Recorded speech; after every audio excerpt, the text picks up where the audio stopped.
Du livre de l'Apocalypse. Moi, Jean, la voix que j'avais entendue venant du ciel me parla de nouveau et me dit « Va prendre le livre ouvert dans la main de l'ange qui se tient debout sur la mer et sur la terre. » Je m'avançai vers l'ange pour lui demander de me donner le petit livre. Il me dit « Prends et dévore-le. Il remplira tes entrailles d'amertume, mais dans ta bouche il sera doux comme le miel. » Je pris le petit livre de la main de l'ange et je le dévorai. Dans ma bouche il était doux comme le miel, mais quand je l'eus mangé, il remplit mes entrailles d'amertume.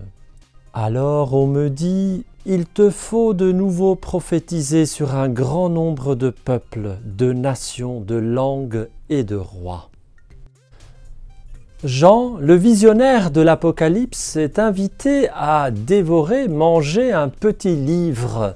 Ce livre lui est doux au palais, nous venons de l'entendre, mais amer aux entrailles. Qu'est-ce que cela veut dire ?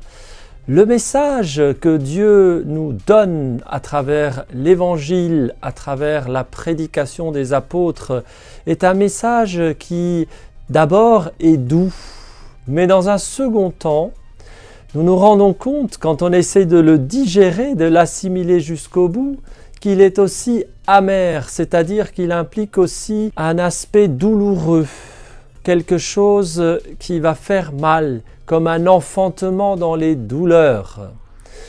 Eh bien, il ne faut pas s'arrêter à cette douleur, cette amertume, il faut regarder plus loin en regardant aussi l'aspect joyeux et glorieux vers lequel le Seigneur veut nous mener. Donc acceptons cette logique pascale.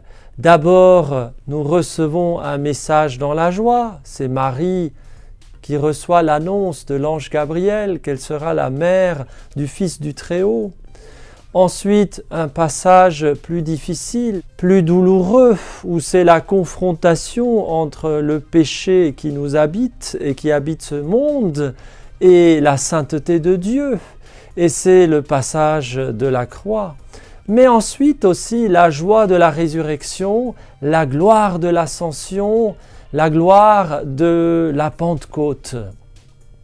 Il y aura une Pentecôte nouvelle. Il y aura une Pentecôte comme il n'y en a jamais eu depuis la fondation de ce monde. Il y aura un monde nouveau, des cieux nouveaux et une terre nouvelle. Et toi aussi, tu seras totalement renouvelé. À peine tu te reconnaîtras, tellement tu seras revêtu de la perfection de Dieu. Alors, en ces moments où l'Évangile prend cette note d'amertume, puisque c'est un petit peu l'annonce de la passion, eh bien n'oublions pas, ne perdons pas de vue la gloire qui nous attend.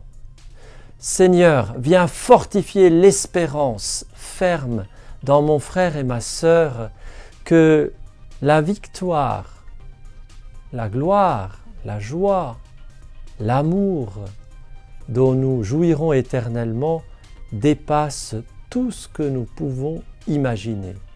Merci Seigneur, je te remercie et je te glorifie. Amen.